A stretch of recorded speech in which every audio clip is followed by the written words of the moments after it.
Good afternoon, Ken. It's been a long time since we filmed this ASK KENN program. And today, since you were sitting on table instead of on the chair there, I just want to ask, how did you get your sense of, how did you, how have you been keeping your sense of innocence and your sense of rebelliousness and how you always be out of the box? my sense of innocence. What sense of innocence? I guess that when you say that,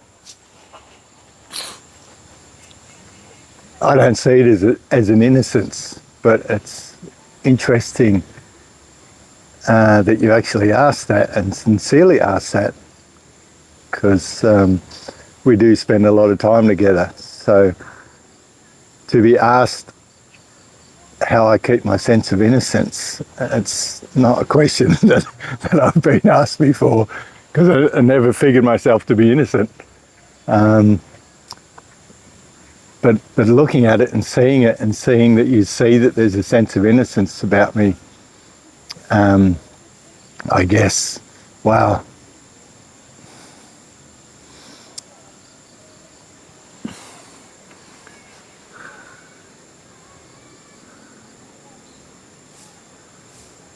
And what else did you say? Carefree? Yes, innocence, your rebelliousness, and always be out of the box, not be limited. Because I feel many people may be want to live out of the box or go beyond their limitation or expectations put on them, but Okay. they may don't know how or like how you do that so easily. Well, it may appear as easy. Perhaps that's the reasons of the difficulty in that, or it appears to be easy, but it gets to a point, or I've got to a point when been doing it for so long, being rebellious, being nonconformist, being told once I was odd, which stands for oppositional defiance disorder. And when I was told that, I was like, wow, that's good that someone actually acknowledges me and recognises me in some sense of authority, that it's just being... Who left their phone on? Oppositional defiance. I mean, it's like opposition to being conforming to stuff that doesn't make people really happy. And the innocence is just the carefree nature of not trying to be somebody. It's like giving up in the end. Giving up, it's not really giving up. It's like more, I'd call it, it's more surrendering. Being able to actually surrender and not care. But at the same time, it doesn't mean that I don't care, although I do have a saying that I came to at a point, and I don't know whether this makes sense to everybody or will make sense to everybody, but I say I care that much that I don't care anymore. What do you mean by that? The depth and level of care that I have for other people, and a sense of, it's more than a sense, it's a knowing that I feel of what their emotional experience is, something what it's like, meaning on an empathetic level I can see into people and feel it, and it's not something that I really you can learn. It's something that you open up to when you're in your state of innocence, I guess, as you're just aware of it. I was going to talk on a podcast last night with somebody, and they were asking me questions. It's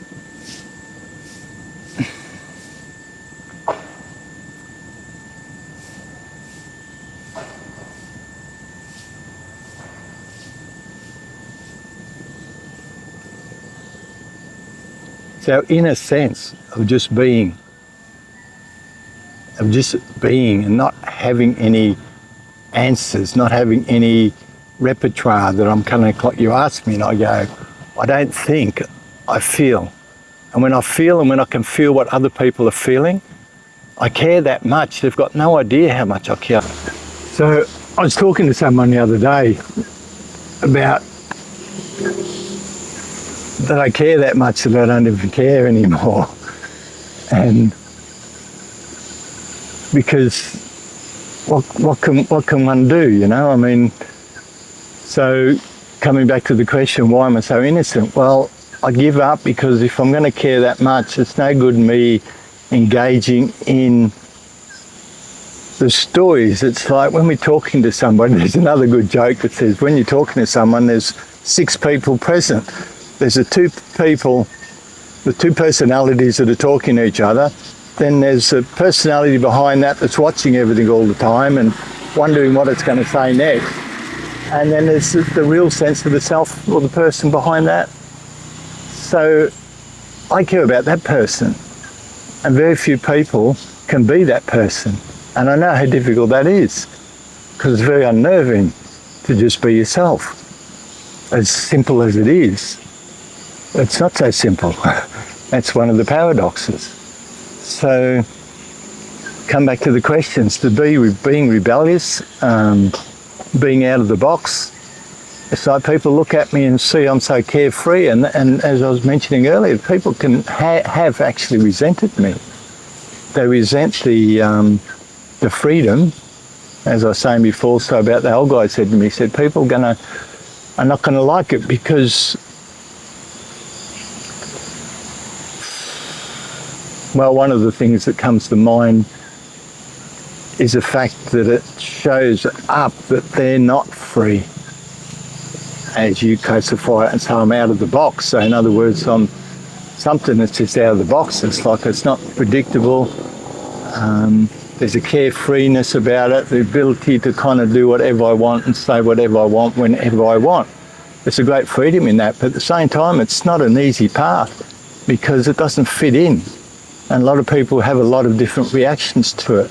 And to try to function and get into this world, get on in this world, hence the stress, hence the depression, hence the dis-ease. The reason for all of the unsettled nature of the world at the moment, because everyone's trying to be something they're not, because they're afraid of whatever it be, whether it's whatever it is. There's something, everyone's got something going on. Yeah, so when you're saying I just remember the Tao Te Ching, it said, Tao is like an innocent kid, innocent like a kid. Mm-hmm. Can you elaborate on that?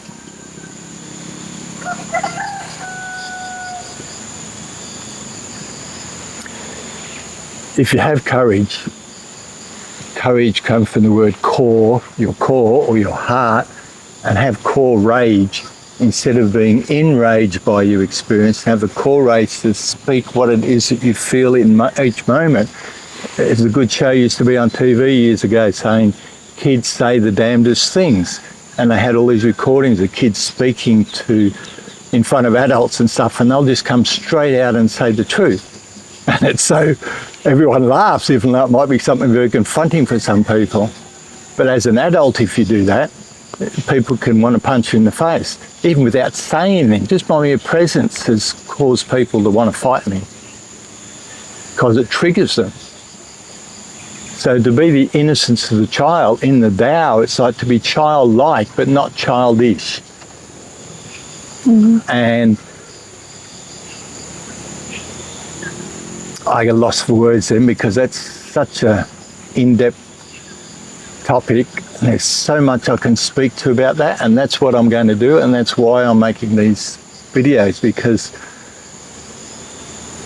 I've got to start talking about it, because I'm carrying so much of this inside of myself, and I see a lot, and people say to me, I meet people and talk to people, and they appreciate what I have to say. So this is why these Ask Ken talks, I'm going to start doing these. Not that I profess to having the answers to life, but I certainly have a lot of experience, and I've worked with people for over 50 years now, so I'm no stranger to all sorts of different experiences, and I've learned a great deal, not only from my own experience, but through other people's experience. So, yeah. Yeah, so do you recommend doing something or having any kind of mindset or attitude toward life to loosen us up, to be innocent again and to be in our real self again? Well, as I just said, to having the correct courage to actually speak up and say what you feel in each moment.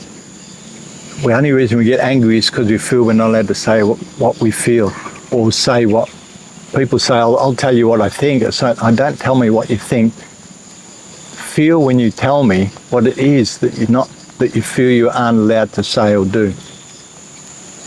In other words, that's where you'll find yourself, in the part that hasn't had a voice.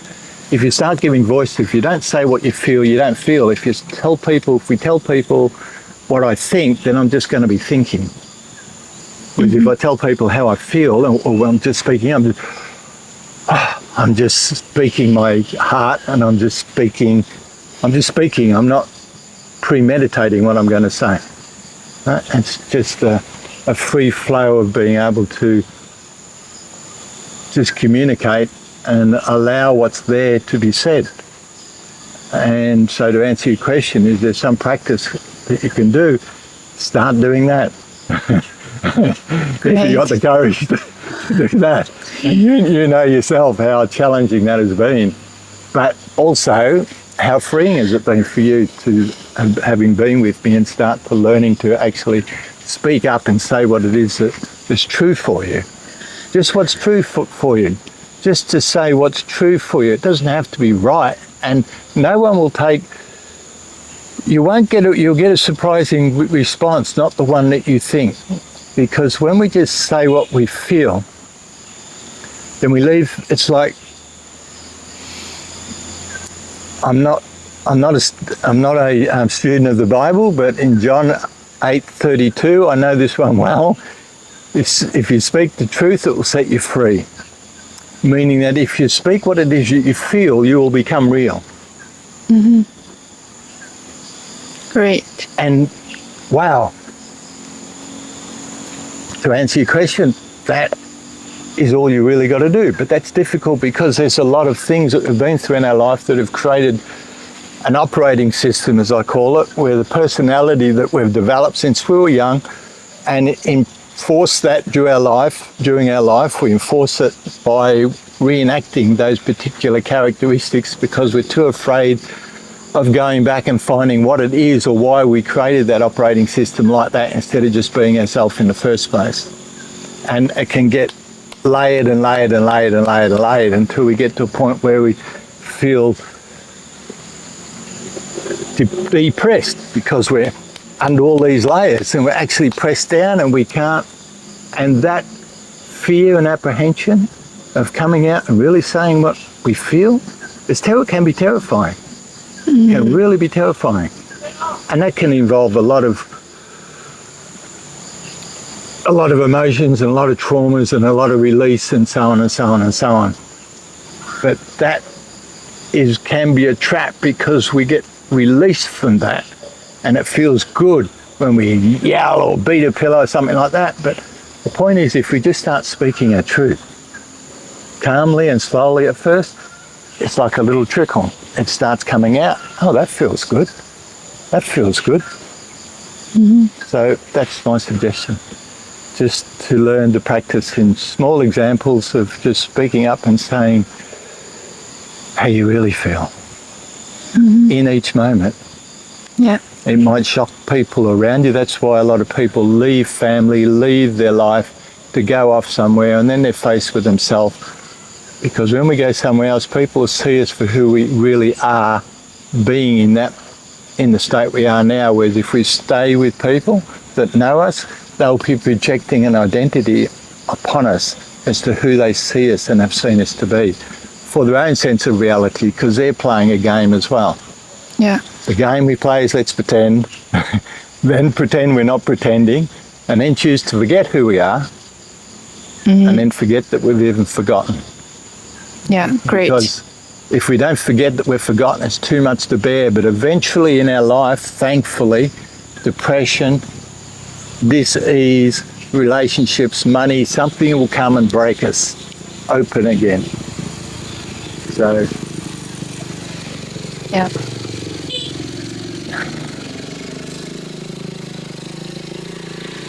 So if we can get to that point, and these are the times for it, because everyone's getting under a lot of pressure these days, what's the answer? There's too much information. My objective is to keep this as simple as possible, to give people easy solutions, something that works. So Okay.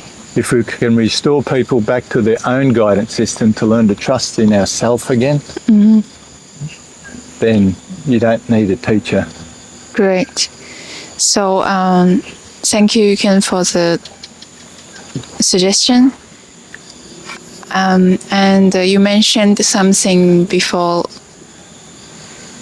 like when we were young, we have our sense of real self, but growing up, we got different layers of limitations, and then we forgot who we are.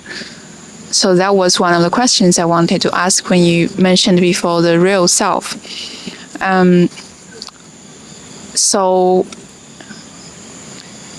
in the world right now, the real self can be interpreted as very different things in different people's eyes. So what's the real self in your interpretation, in your perspective?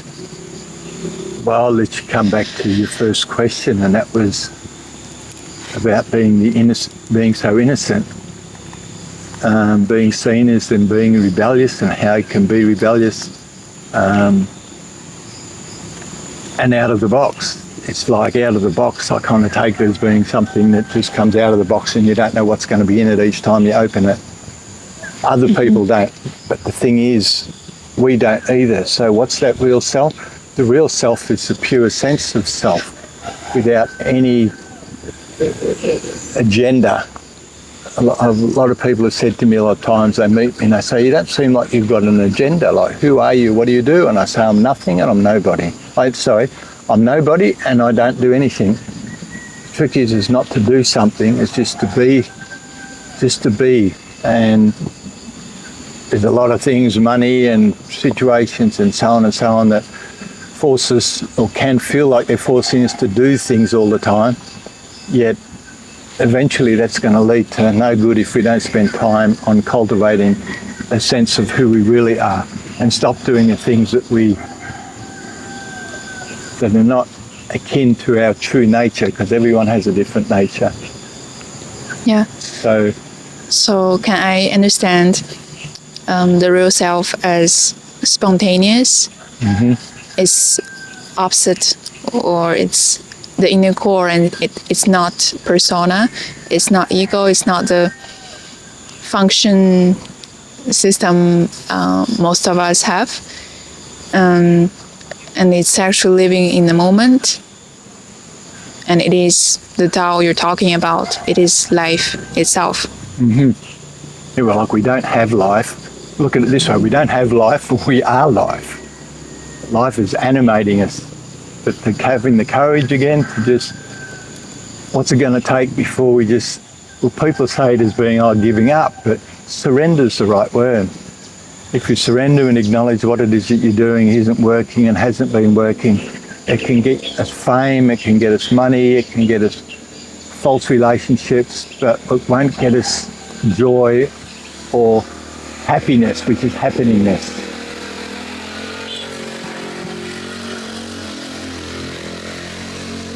So happiness, it's like when our life is happening, there's no doing anymore, there's no organising anymore, because you can't stop life, you can't stop the river of life moving. I firmly believe that our life has a course like a river and it's going somewhere, and through my 70 odd years now, I've seen things 40 years ago that were going to happen. It's showing things that were going to happen in my life, and they've actually played out, and I never imagined them. So where does that come from? I haven't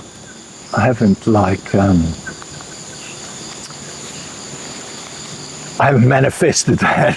It's just come. And I know that because I surrender and I don't make a plan, and then things happen.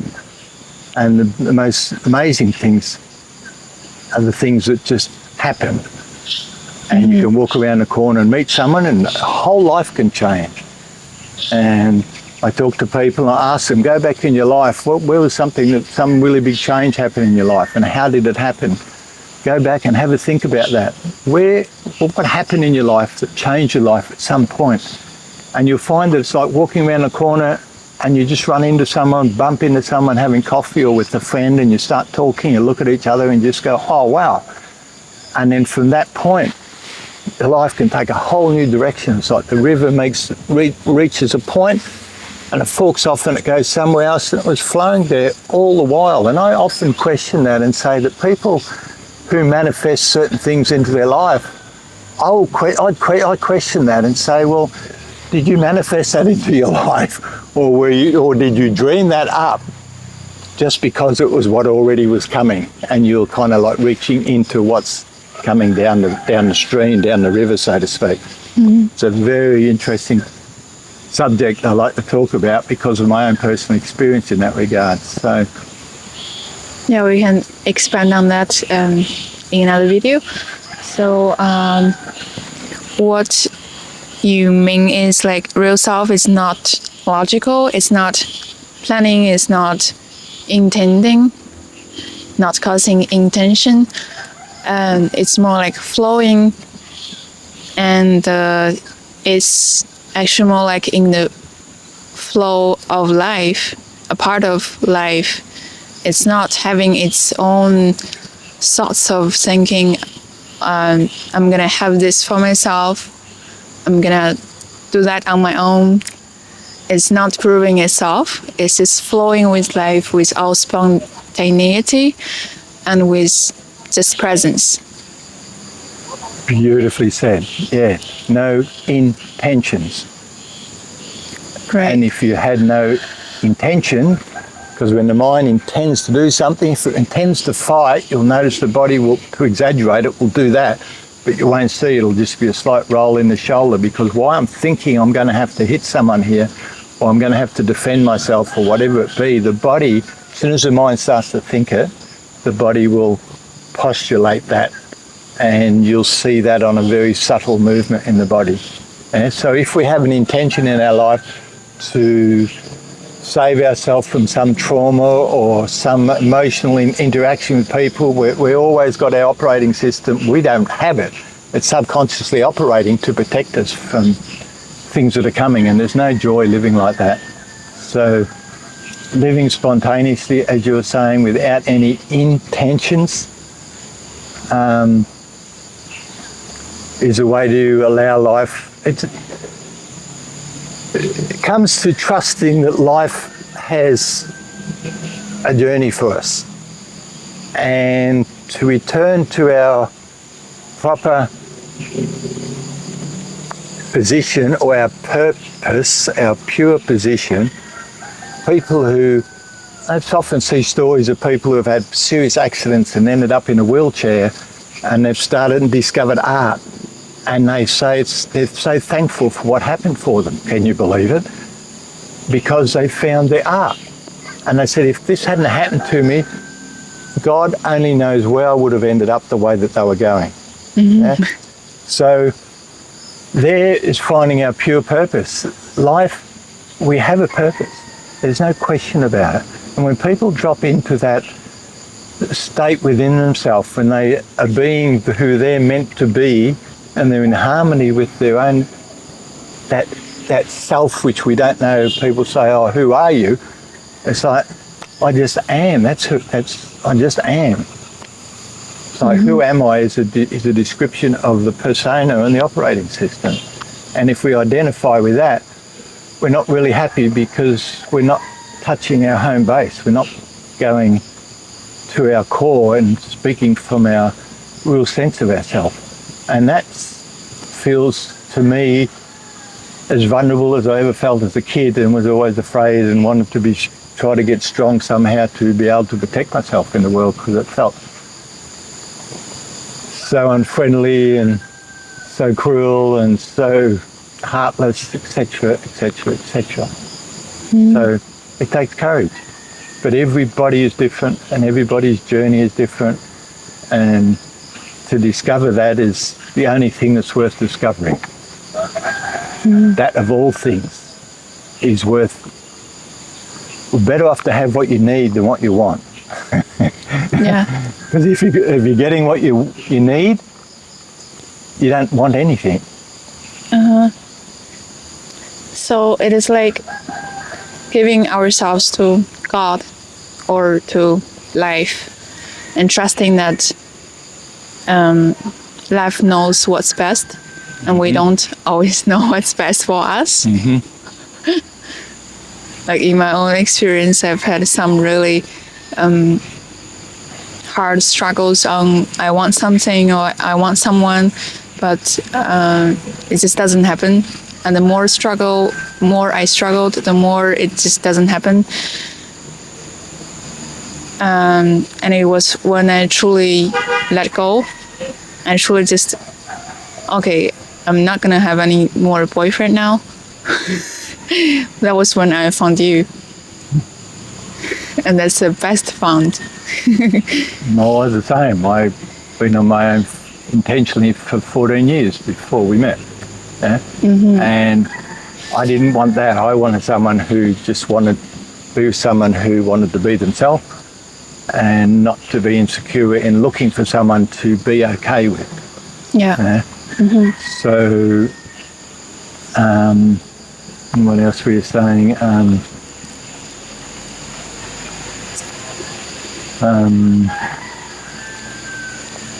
I forgot there was something else that you were just saying there that I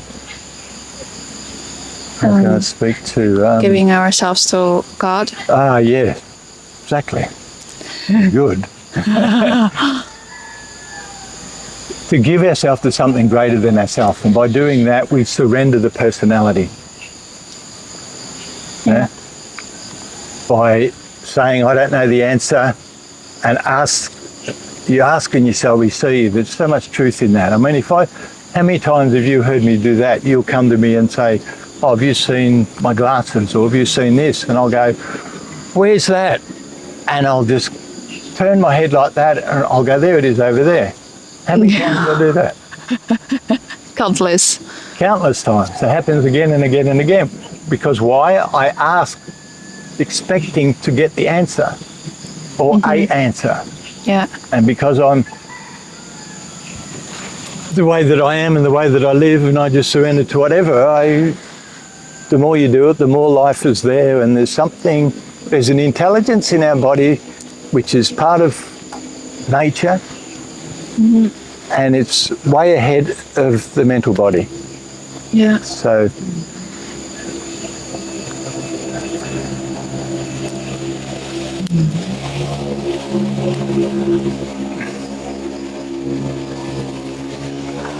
Great, Ken. We've covered a lot of points here. It's getting dark. Maybe we'll stop here tonight and not stress ourselves out. And we'll meet the audience again in next video. If you all have any questions about life, about anything, please leave a comment below, and we'll have Ken to answer the most liked questions. Thank you for watching, and see you next time.